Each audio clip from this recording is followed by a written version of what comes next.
Assalamualaikum warahmatullahi wabarakatuh.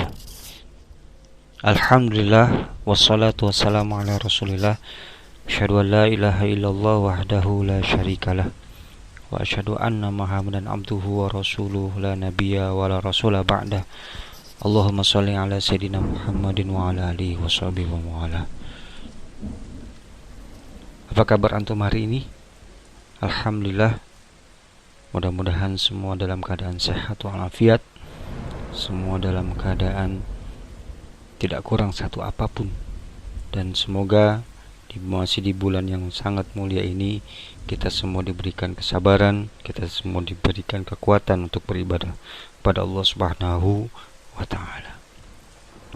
Anak-anak yang dirahmati Allah Subhanahu wa taala, pada kesempatan kali ini Pari akan menyampaikan satu materi yang sudah sangat-sangat sering kita dengar dari orang tua kita sendiri, dari teman kita, ataupun dari guru-guru kita. Apakah itu? Yakni tentang berbuat baik kepada orang tua, berbakti kepada kedua orang tua kita. Anak-anak sekalian dirahmati Allah Subhanahu wa taala, materi ini sangat-sangat mudah untuk kita baca, sangat-sangat mudah untuk kita ketahui, namun sangat-sangat sulit untuk kita laksanakan. Mengapa? Karena berbakti kepada orang tua kalau tanpa didasari oleh keimanan, tentu hal itu akan menjadi hal yang paling sulit untuk dilakukan, paling sulit untuk diwujudkan.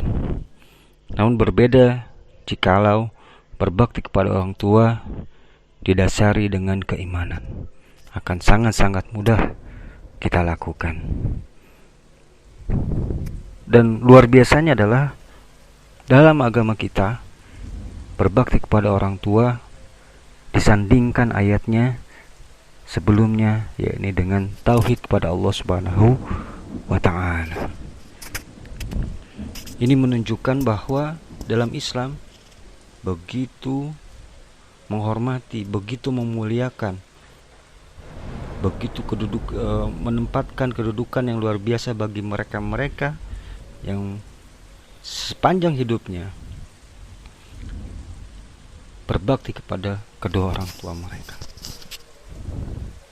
Anak-anak sekalian yang dirahmati Allah Subhanahu wa taala, Rasulullah SAW pernah ditanyakan oleh seseorang tentang amal-amal soleh apakah yang paling tinggi dan mulia. Beliau pun menjawab, yakni salat tepat pada waktunya, berbuat baik kepada kedua orang tua, dan jihad di jalan Allah. Hadis riwayat Bukhari dan Muslim. Anak-anak sekalian dirahmati Allah Subhanahu wa taala,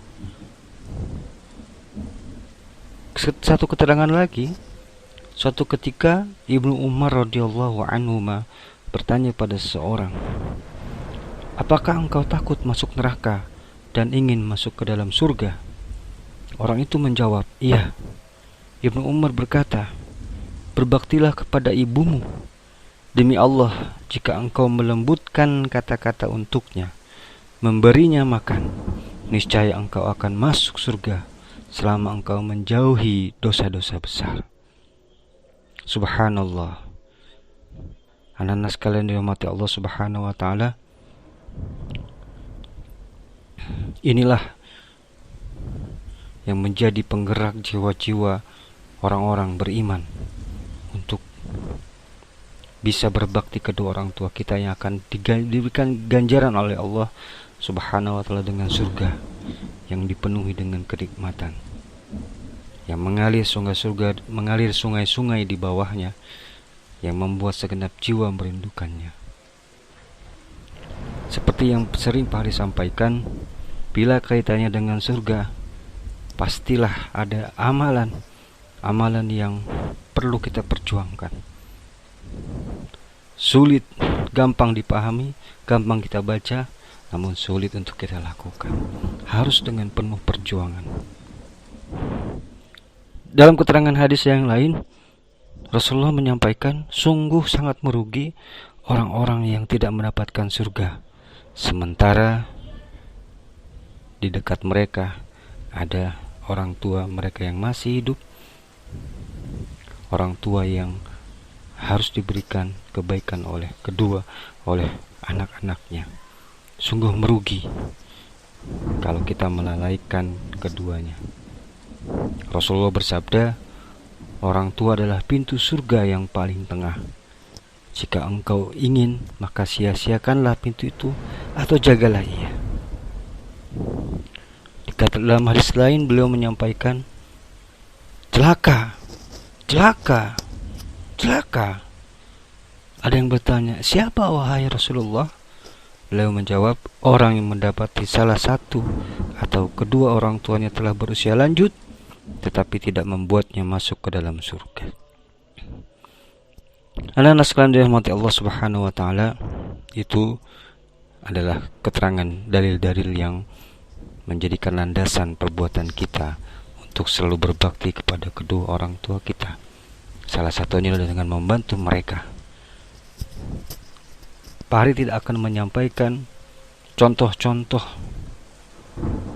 yang lebih real untuk membantu kedua orang tua kita, karena antum pun sendiri tahu, karena antum yang paling tahu kehidupan keseharian antum di rumah.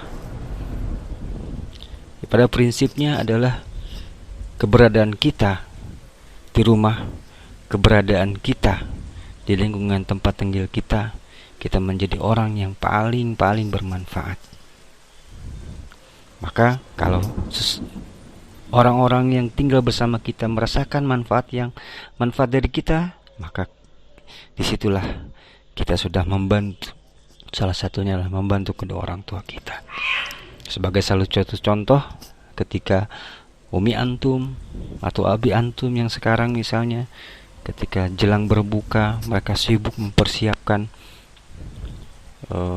iftar, makanan berbuka, maka antum ada di sana untuk membantu kedua orang tua antum, membersihkan tempat tinggal, menjaga adik-adik antum, atau membantu mereka untuk belajar di rumah selama wabah COVID-19 ini belum berlalu, menjadi salah satu bukti, salah satu contoh kita membantu orang tua kita, ataupun hal-hal yang lain. Anak-anak sekalian, namun ada yang satu hal yang tidak boleh kita lupakan. Apakah itu? Adalah kita mendoakan kedua orang tua kita di setiap sholat kita.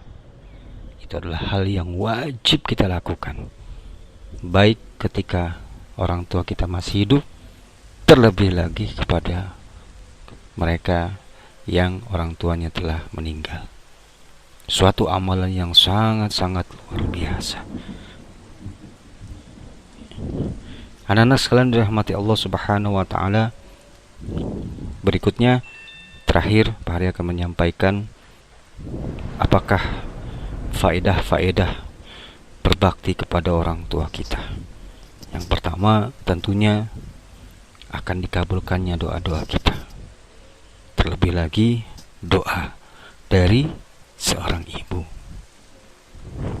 Yang kedua, ketika kita membantu orang tua kita, berbakti kepada mereka menjadi sebab dihapuskannya dosa besar.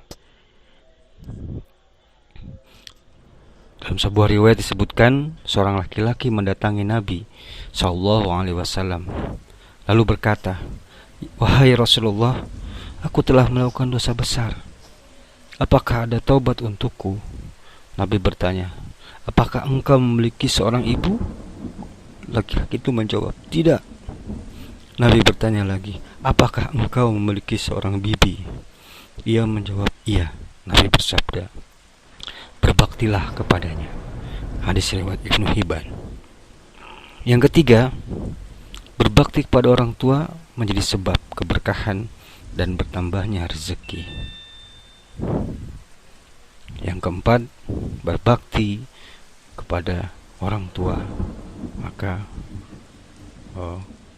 kelak anak-anak mereka pun akan berbakti kepadanya.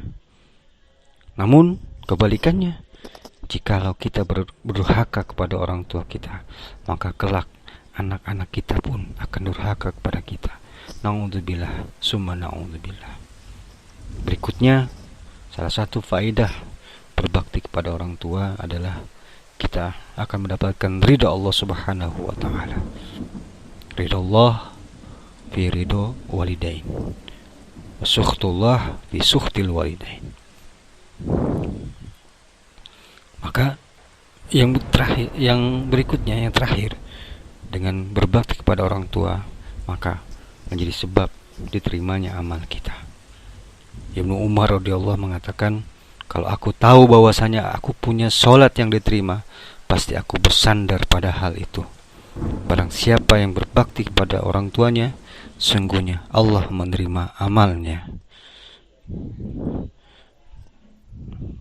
Anak-anak sekalian dirahmati Allah Subhanahu wa taala, mungkin itu yang bisa Pari sampaikan pada kesempatan pekan ini. Mudah-mudahan bisa bermanfaat. Tak lupa Pari ingin berpesan pada antum dan juga pada diri Pari ini, Pari sendiri, selagi orang tua kita masih hidup, maka jangan sia-siakan kesempatan ini. Keberadaan kita haruslah bermanfaat kepada kedua orang tua kita, pada keluarga kita.